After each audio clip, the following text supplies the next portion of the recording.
संसार व्यसनी पडोने दी नामस्मरण घडो संत समागम वावुगाची भ्रमा नको देवा पायी तीर्थयात्रा मुखी राम नाम हाची माझा नेमा सिद्धीने नामस्मरण घडो संत समागम वावुगाची भ्रमा नको देवा आणि का मागणे नाही नाही देवा एका जनार्दनी सेवा सिद्धी नेई नामस्मरण घडो संत समागम वावुगाची भ्रमा नको देवा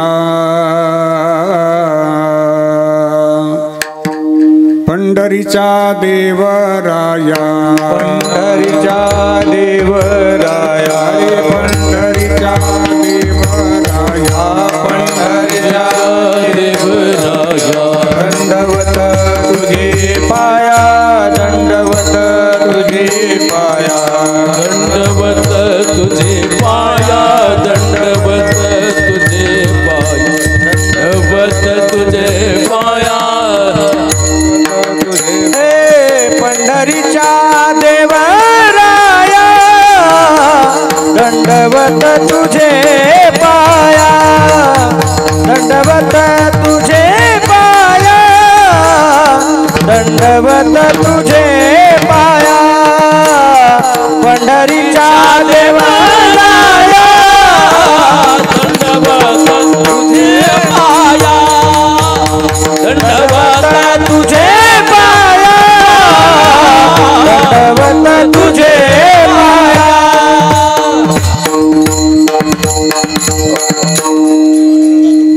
ओम नमो ज्ञानेश्वरा ओम नमो ज्ञानेश्वरा ओम नमो ज्ञानेश्वरा ओम नमो ज्ञानेश्वरा करुणा करा दयाळा करुणा करा दयाळा तुमचा अनुग्रह लादलो तुमचा अनुग्रह लादलो करुणा करा दयाळा करुणा करा दयाळा तुमचा अनुग्रह लादलो तुमचा अनुग्रह लादलो ओम नमो ज्ञानेश्वरा करुणा करा दयाळा तुमचा अनुग्रह लादलो पावन दानो चराचरी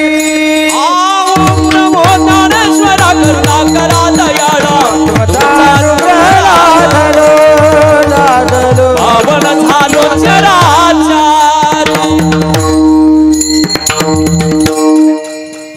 ओम नमो ज्ञानेश्वरा करुणा करा दयाळा तुमचा अनुग्रह लाधलो पावन झालो चराचरी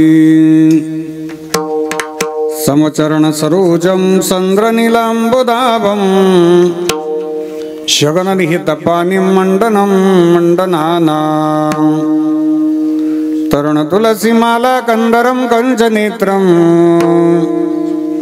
सदयदबलहासं विठ्ठलं चिन्तयामि कलावत्न्यजीवोद्धरारथावतारं कलङ्कं कतिज्योतिकामोदिवक्त्रं खलानीशवादापनोदार्हदक्षं समाधिस्तमृतिं भजे ज्ञानदेवम् नमो सद्गुरु तुकया ज्ञानदीपा नमो सद्गुरु सच्चिदानंद रूपा नमो सद्गुरु भक्त कल्याण मूर्ति नमो सद्गुरु भास्करा पूर्ण कीर्ति गंगा विशुद्धं नितपाद स्पर्शं सरोवेष्टितं चुंबितं पुण्यस्थानं सराले स्थितं तं समाधिस्थमूर्तिं नमामि गंगागिरियोगिराजम् तपो ज्ञान वैराग्य भक्ति स्वरूपम् सदालंकृतं साधु संन्यास योगम् मुखे अस्य वेदांत शास्त्रार्थ नित्यम् नमो नारायण गिरिं ब्रह्मस्वरूपम् संपद्य धनं च विधाय भक्तिं विलोकितो येन समाधिराजः वैराग्यवन्तं सुविचारयुक्तं नमामि जोगं शिरसा गुरुं तं शरदिदुसमाकारे परब्रह्मस्वरूपिणी वासरापीठनिलये सरस्वती नमोस्तुते जयांचे केली या स्मरण होय सकळ विद्येंचे अधिकरण तिची वंदो श्रीचरण श्री गुरूंचे ते नमस्कारोनी आता ओम देवराज्य सेव्यमान पावनाग्री पंकजं व्यालयज्ञ सूत्रमिंदु शेखरं कृपाकरं नारदादि योगी वृंद वंदितं दिगंबरं काशिकापुरादिनाथ कालभैरवं भजे सेवे लागी सेवक झालो सेवे लागी सेवक झालो सेवे लागी सेवक झालो सेवे लागी सेवक झालो तुमच्या लागलो निज चरणा तुमच्या लागलो निज चरणा अहो स्वामी तुकया देवा अहो स्वामी तुकया देवा देवा तुमच्या लागलो चरणा तुमच्या लागलो चरणा अहो स्वामी तुकया देवा अहो स्वामी तुकया देवा सेवे लागी सेवक झालो तुमच्या लागलो निज चरणा अहो स्वामी तुकया देवा यावरी न करावा सेवे लागी सेवक झालो तुमच्या लागलो निज चरणा अहो स्वामी तुकया देवा यावरी न करावे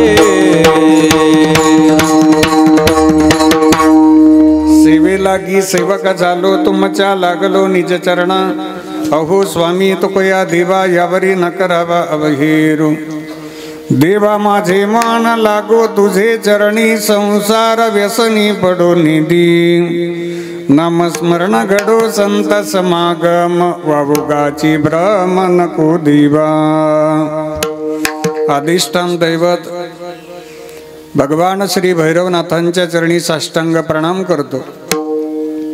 भगवान पंढरीश पांडुरंग परमात्मा आदिशक्ती रुक्मिणी आई साहेब भगवान शिवजी मुक्त कैवल्य तेजोनिधी परब्रह्म स्वरूप भगवान श्री ज्ञानोबाराया जगद्गुरु श्रीमंत श्री तुकोबाराया योगीराज सद्गुरु श्री गंगागिरीजी महाराज स्वानंद सुखनिवासी नित्य स्मरणीय सद्गुरु श्री नारायणगिरीजी महाराज राष्ट्रसंत सद्गुरु जनार्दन स्वामी महाराज श्री समर्थ सद्गुरु किसनगिरीजी बाबा स्वानंद सुखनिवासी नित्य स्मरणीय सद्गुरु जोग महाराज आदी करून वारकरी संप्रदायातील सकल संतांच्या स्मृतीला अभिवादन करतो। आजच्या चिंतन सेवेकरता उपस्थित भगवान स्वरूप सर्व श्रोतृवृंद, व्यासपीठावरील उपस्थित समस्त भजनी मंडळ, वारकरी संप्रदायाची वैभवशाली परंपरा जपणारी आमची सर्व ज्येष्ठ गुरुबंधू गुणीजन महाराज मंडळी सर्वांच्या चरणी श्रद्धेनं वंदन करून आजच्या चिंतन सेवेला प्रारंभ करतो. विठ्ठल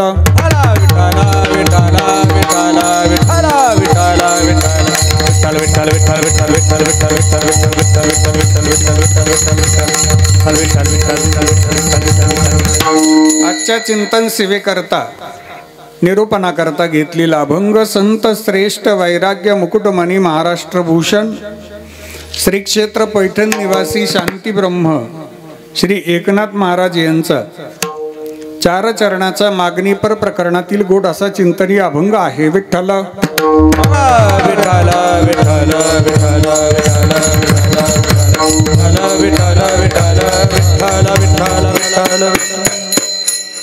भगवान श्री भैरवनाथ, भगवान श्री महादेवजी महाराज, भगवान श्री विठ्ठल रुक्मिणी यांच्या नावानं प्रसिद्ध असणारं श्री क्षेत्र खरवड येथील श्री भैरवनाथ महादेव श्री विठ्ठल रुक्मिणी संस्थान आयोजित अखंड हरिनाम सप्ताह श्रीमद भागवत कथा श्री ग्रंथराज ज्ञानेश्वरी पारायण सोहळा आपणा सर्वांचे श्रद्धास्थान परमपूजनीय परमादरणीय नित्यस्मरणीय वैकुंठवासी मुरलीधर बाबांच्या अनंत कृपाशीर्वादाने हरिभक्तीपरायण रामदासजी महाराज सुकळीकर, हरिभक्तीपरायण अशोकराव डेंगळे, हरिभक्तीपरायण दिगंबर पांडुजी मोरे यांच्या व्यासपीठ नेतृत्वाने संपन्न होणारा हा भव्य आणि दिव्य 36वा अखंड हरिनाम सप्ताह अर्थात त्रितपपूर्ती सोहळा 36 वर्ष झालेत भगवान भैरवनाथांची आपण सगळेजण मिळून सेवा करत आहात. मी ग्रामस्थ मंडळींच्या अंतःकरणापासून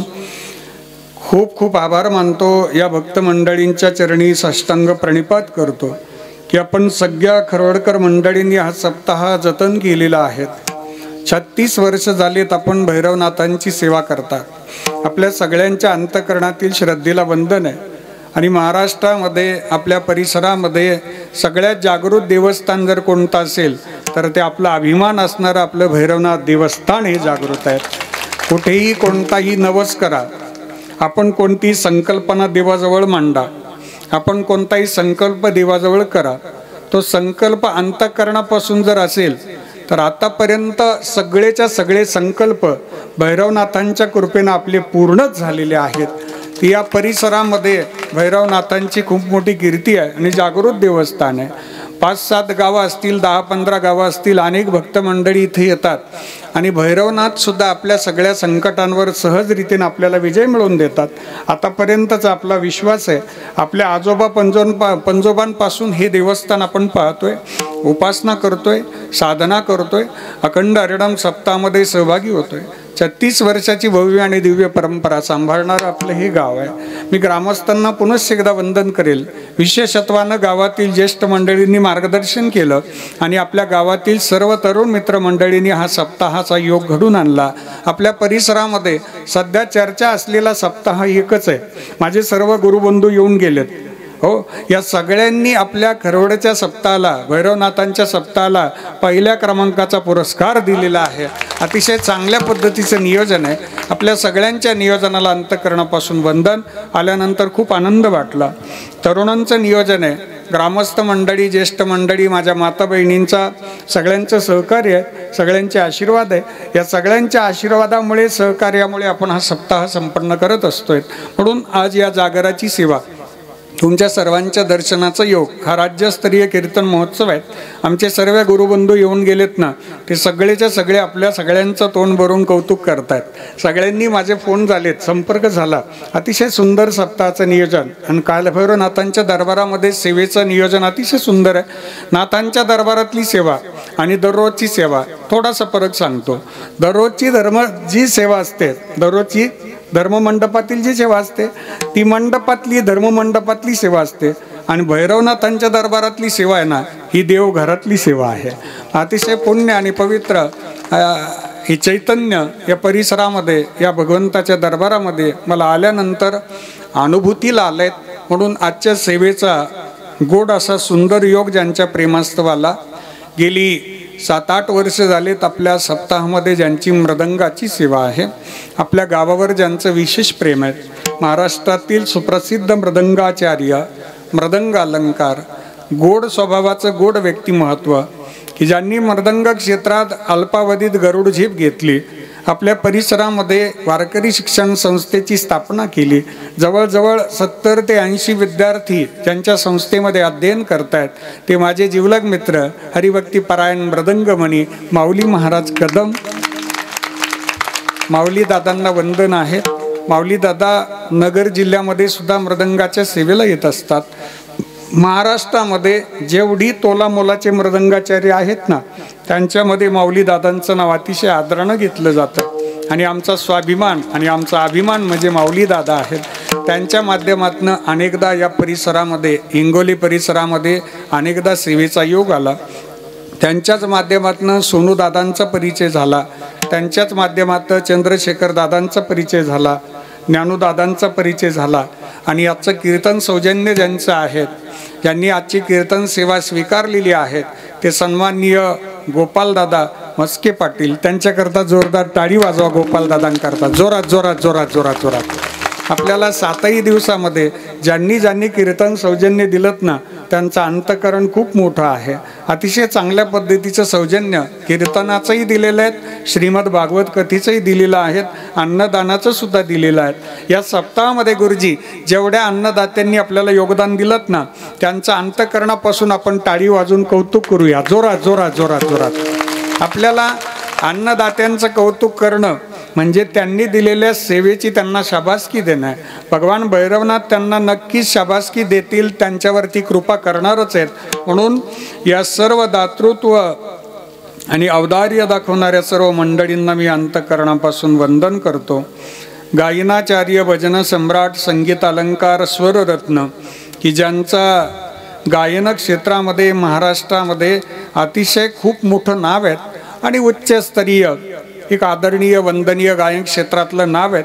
श्री हरिभक्ती परायण, भजन सम्राट, संगीत अलंकार, स्वररत्न हरिभक्ती परायण संजयजी महाराज देवस्कर गुरुजी. गुरुजींकरता जोरदार टाळी वाजवा. जोरात जोरात जोरात टाळी टाळी जोरात जोरात जोरात. आणि दुसरे गायनाचार्य, भजन सम्राट, संगीत अलंकार, महाराष्ट्रातील सुप्रसिद्ध गायनाचार्य, गोड आणि नम्र व्यक्तिमत्व माझे जिवलग मित्र हरिभक्ती परायण स्वररत्न देवीदासजी महाराज पावडे गुरुजी. गुरुजींकरताही जोरदार टाळी वाजवा. जोरात जोरात जोरात टाळी टाळी टाळी. वा. आणखीन एक महत्त्वाची सूचना आणि महत्त्वाचं कौतुक. आपला सप्ताह आणि श्रीमद भागवत कथा, काकड आरती असेल, हरिपाठ असेल, पारायण असेल, याचा आवाज तुमच्यापर्यंत व्यवस्थित पोहोचवण्याचं काम आमचे साऊंड सिस्टीम ऑपरेटर माऊली दादा करतात. त्यांच्याकरताही जोरदार टाळी वाजवतात. जोरात. वा. समोर बसणारी सर्व माझ्या माता बहिणी, गावातील ज्येष्ठ मंडळी, आमच्या चॅनलचे सर्व उमेश दादा भुसारे पाटील, उमेश दादांकरताही जोरदार टाळी वाजवायला. जोरात. दादालाही धन्यवाद आहेत. आपण सर्वजण या सप्ताहामध्ये तन मन धनानं सहकार्य करतायत. आमचे विनेकरी महाराज असतील, वारकरी असतील, आमच्या संस्थेतील माऊली दादांच्या संस्थेतील सर्व विद्यार्थी मंडळी आहेत. या सगळ्यांना अंतःकरणापासून श्रद्धेनं वंदन करतो आणि चिंतन सेवेला प्रारंभ करतो. मस्तक हे पायावरी, मस्तक हे पायावरी, मस्तक हे पायावरी, मस्तक हे पायावरी, वारकरी संतांचा, वारकरी संतांचा, वारकरी संतांचा, वारकरी संतांचा, वारकरी संतांचा, वारकरी संतांचा. मस्तक हे पायावरी या वारकरी संतांचा, वारकरी संतांचा, या वारकरी संतांचा. मस्तक हे पायावर या वारकरी संतांच्या, वारकरी संतांच्या, या वारकरी संतांच्या. शांतीब्रह्म श्री एकनाथ महाराजांचा मागणीपर प्रकरणातील गोडासा चिंतनी अभंग आहे. संत महापुरुषांनी देवाकडं मागावं की नाही मागावं याचं जर कारण मीमांसा आपण पाहिली तर संतांनी देवाकडं मागू नये असाच विचार या जगताला दिला. मागणी आणि वारकरी संप्रदाय या दोन गोष्टी परस्पर विरोधी आहेत. मग मागणीचा जर विचार करायचाच नाही तर वारकरी संप्रदायामध्ये ज्या अभंग रचना आहे त्यामध्ये मागणीपर प्रकरण आलेलं आहे. मग या मागणीचा नेमका विचार कोणता, तर संतांनी एक निष्कर्ष असा काढलाय की आपलं शरीर चांगलं आहे, आपली बुद्धी प्रगल्भ आहे, आपल्याला कर्तृत्व सिद्ध करण्याकरता आयुष्य मिळालेलं आहे. मग काहीही कार्य न करता उगीच देवाकडं मागू नये. आपल्याला जे कार्य करण्याकरता नियुक्त केलं आहे, उदाहरणार्थ अभ्यास करायचा तर अभ्यास करावा. अभ्यास न करता उगीच भैरवनाथ भगवंताला म्हणायचं की माझी उद्या परीक्षा आहे, मी वर्षभर पुस्तकाला हात लावलेला नाही, पण उद्या पेपर आहे बुवा, तेवढं पेपरचं काम करावं. नाथबाबांना जर आपण म्हटलो तर अभ्यास न करता भगवंत आपल्याला पास करणार नाहीत, किंबहुना हे मागणं चुकीचं आहे. विठ्ठला विठ्ठला विठ्ठला विठ्ठला विठ्ठला भिक्षा पात्र अवलंबिने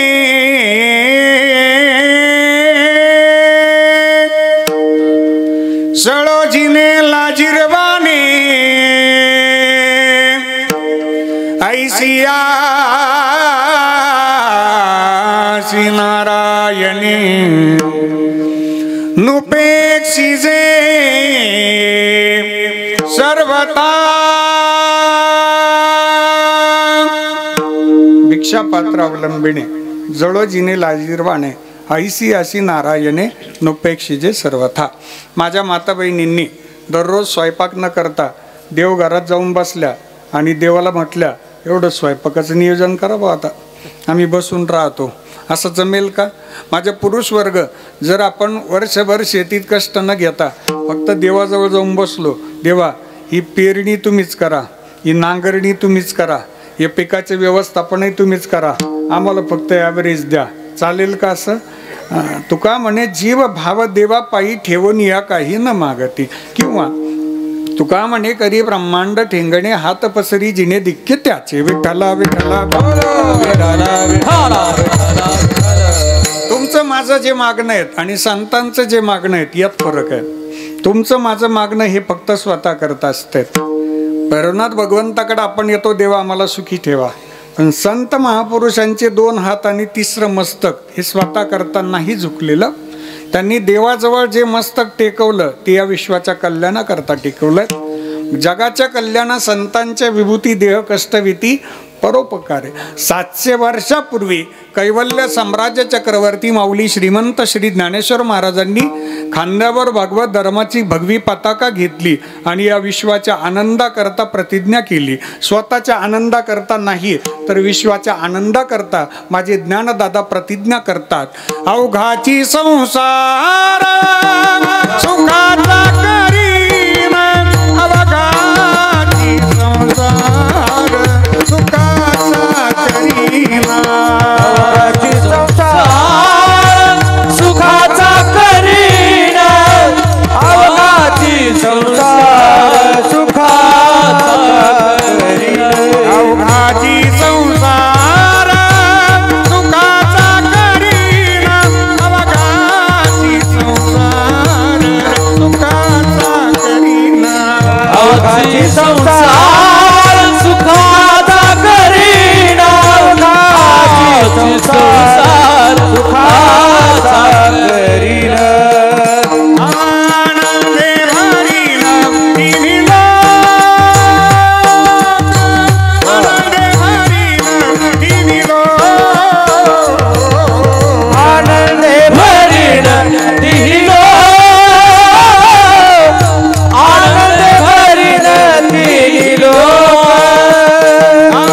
आनंदे भरीना तिन्ही लोक,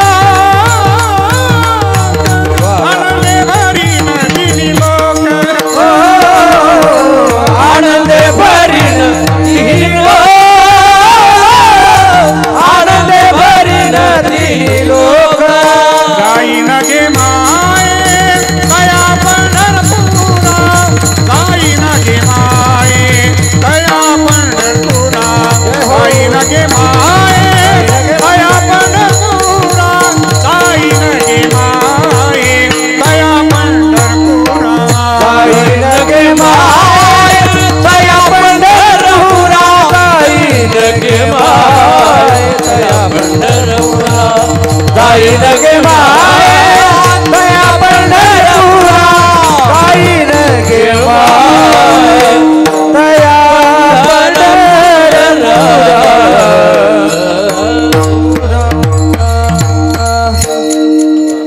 भोगाची संसार सुखाचा करीन आनंदे भरीन तिन्ही लोक. हा संसार मी सुखाचा करीन. संसार म्हणजे काय? आपण डोळ्याने पाहतो तो एक संसार. आणि चंद्रशेखर भाऊ या जगामध्ये जेवढे जीव मात्र जन्माला आले त्यांचं आयुष्य पुढे पुढे सरकत चालणं म्हणजे आपल्या आजोबांनी हा संसार वडिलांना दिला, वडिलांनी मुलांना दिला, मुलांनी नातवंडांना दिला, म्हणजेच तो संसार सरकत चालला. सम्यक सरती इति संसारः. जो सरकत पुढे चालला त्याला संसार म्हणतात. बरोबर. आपल्या डोळ्यासमोर जो दिसतो तो फक्त आपल्या डोळ्यासमोरचाच संसार आहे. माझ्या माऊलींनी 700 वर्षापूर्वी प्रतिज्ञा केली होती, त्यावेळी जेवढे जीव मात्र होते लक्षात आलं, त्यांनाही मी सुखाचं करीन. आणि 700 वर्षानंतर जेवढे जीव मात्र जन्माला येतील त्यांनाही मी सुखाचं करीन. विठ्ठला विठ्ठला विठ्ठला विठ्ठला विठ्ठला विठ्ठला विठ्ठला. संतांचं कार्य अलौकिक आहे दादा. संत हे स्वतः करता जगलेच नाही. माऊलींनी जेवढं दान मागितलं ते विश्वा करताय. ऐका बरं, 4 वाक्य सांगतो.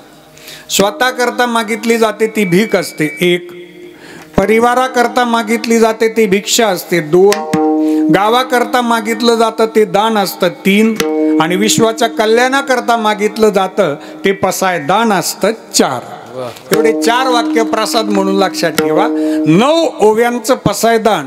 आजही अंतराळाचं संशोधन करणारी संस्था नासा, या नासा संस्थेच्या हेड ऑफिसच्या गेटवर माऊली ज्ञानोबारायांचं 9 ओव्यांचं पसायदान इंग्लिशमध्ये ट्रान्सलेट करून लावलेले आहेत. अधिकारी अगोदर पसायदानाचं पूजन करतात आणि नंतरच कामाला प्रारंभ करतात. हा वारकरी संप्रदायाचा विजय आहे दादांनो. याला मागणं म्हणतात. स्वतः करता मागणी आली की तिथं प्रेम संपतं. डिमांड डेस्ट्रॉयज लव. स्वतः करता मागणी आली की तिथून स्वार्थाचा जन्म होतो आणि विश्वाकरता मागणी आली की तिथून परमार्थ प्रारंभ होतो. विठ्ठला विठ्ठला विठ्ठला विठ्ठला विठ्ठला विठ्ठला विठ्ठला विठ्ठला विठ्ठला विठ्ठला विठ्ठला. माझे नाथ बाबा आज भगवंतासमोर दान मागतात. आज एकादशीचा पर्व काळ आहे. भगवंताला आवडणारा दिवस आहे. एकादशी वर्यंती व्रतेषु यदुनंदनः भागीरथीच तीर्थेषु देवभक्ताः सवैष्णवाः. भगवंताला आवडणारे 3 घटना कोणत्या? ऐका. 1, व्रतामध्ये भगवंताला एकादशी आवडते. 2, तीर्थामध्ये भगवंताला गंगेचं तीर्थ आवडतं. आणि 3, भक्तामध्ये भगवंताला वैष्णव आवडतो. विठ्ठला विठ्ठला विठ्ठला विठ्ठला विठ्ठला विठ्ठला विठ्ठला विठ्ठला विठ्ठला विठ्ठला विठ्ठला. ऐका बरं. आणि एकादशीचं व्रत हे सहजासहजी घडत नाही. भगवान भैरवनाथाची कृपा असेल एकादशी घडते. भगवान भैरवनाथाची कृपा असेल भजन घडतं. भगवंताची कृपा असेल अन्नदान घडतं. भगवंताची कृपा असेल सौजन्यदान घडतं. सप्ताहामध्ये योगदान घडतं. ही त्यांची कृपा आहे. हो, भगवंताच्या कृपेशिवाय आपली सेवा घडू शकत नाही. आज एकादशीला सगळे कीर्तन ऐकणारी मंडळी आहेत. ही नाथांची कृपा आहे म्हणून आज आपण कीर्तन ऐकतोय. ही त्यांची मर्जी आहे. हो, मन करण्याकरता भावना लागते 1, वेदना करण्याकरता जाणीव लागते 2, ज्ञान करण्याकरता बुद्धी लागते 3, दुःख करण्याकरता अंतःकरणातली वृत्ती चांगली लागते 4, आणि भैरवनाथांच्या दरबारात कीर्तन ऐकण्याकरता नाथांची कृपा लागते 5. विठ्ठला विठ्ठला विठ्ठला विठ्ठला विठ्ठला विठ्ठला विठ्ठला विठ्ठला विठ्ठला विठ्ठला. एकादशीचा पर्व काळ माझे नाथ बाबा भगवंतासमोर विनंती करतात. देवा, या प्रपंचामध्ये या संसारामध्ये अनेक जीव मात्र आहेत जे फक्त जन्माला आलेत आणि तसेच निघून गेलेत. दादा, त्यांना कळलं नाही देवा आपण कशा करता आलो. फक्त प्रपंचात राहिले, नाम मात्र जगले आणि तसाच देह ठेवून निघून गेले. आयुष्य जेवढं मिळालं तेवढं फक्त त्यांनी व्यतीत केलं प्रपंचाकरता. प्रपंचातच गुंतून राहिले. प्रपंच व्यतिरिक्त ना मंदिरात आले, ना नाथांच्या दर्शनाला आले, ना पंढरपूरला गेले, ना आळंदीला गेले, ना कोण्या वारकऱ्याची सेवा केली, ना वडीलधाऱ्याची सेवा केली, ना माझ्या माता बहिणींचा सन्मान केला, ना कधी कोणाला जय हरी केला. फक्त आले आणि तसेच निघून गेले देवा. त्याचं कारण त्यांचं मन फक्त प्रपंचात गुंतून होतं. मग या प्रपंचातल्या गुंतवणुकीला माझे नाथबाबा लक्ष केंद्रित करतात की या मृत्यू लोकामध्ये अनेक जण आलेत गड्या, पण येऊन फक्त निघून जातात ना. आपल्याला राहायचं तरी किती दिवस आहे? ईश्वरानं दिलेलं आयुष्य आहे तेवढं जगायचं आहे, बरोबर. आणि एक प्रश्न विचारू तुम्हाला, ईश्वरानं आपल्याला किती वर्षाचं आयुष्य दिलेलं आहे? किती? 100, बरोबर. त्यातही आयुष्याचं पॅकेज देवाने कमी कमी कमी कमी कमी करत आणलेलं आहे. बरं, कृतयुगामध्ये 1,00,000 वर्षाचं आयुष्य होतं. 1,00,000 वर्ष आस्तिमय प्राण होता, जगायची मंडळी. माझ्या शबरी मातेचं भजनच 1.5 युगांचं आहे. देवाने पाहिलं 1,00,000 वर्ष जगून उपयोग नाही, माझ्यापर्यंत कोणी आलं नाही, 1 शून्य काढून घ्या. 1,00,000तलं 1 शून्य निघाला. किती वर्ष राहिले खाली आता? 10,000 वर्ष. त्रेतायुगात भगवंताने 10,000तलं 1 शून्य काढून घेतला. द्वापर युगात किती राहिले? 1,000. भगवंताने 1,000तलं 1 शून्य काढून घेतलं. कलियुगात किती राहिले? 100. आता देवाला विनंती आहे, 1,00,000तला शून्य काढला हरकत नाही, 10,000तला शून्य काढला हरकत नाही, 1,000तला शून्य काढला हरकत नाही, आता 100तला शून्य काढू नका. किती राहतील खाली? हा, काय भजनासी उरले ते पाहेगा, पाहेगा काय भजनासी उरले ते पाहेगा, काय भजनासी उरले ते पाहेगा, काय भजनासी उरले ते पाहेगा. अल्प आयुष्य मानव देह, अल्प आयुष्य मानव देह, शतगणिले ते अर्धरात्र खाय, अर्धरात्र खाय. मध्ये बालत्व पीडा रोग क्षय, बालत्व पीडा रोग क्षय. काय भजनाची उरले ते पाहेगा, भजनाची उरले ते पाहेगा, काय भजनाची उरले ते पाहेगा, भजनाची उरले ते पाहेगा.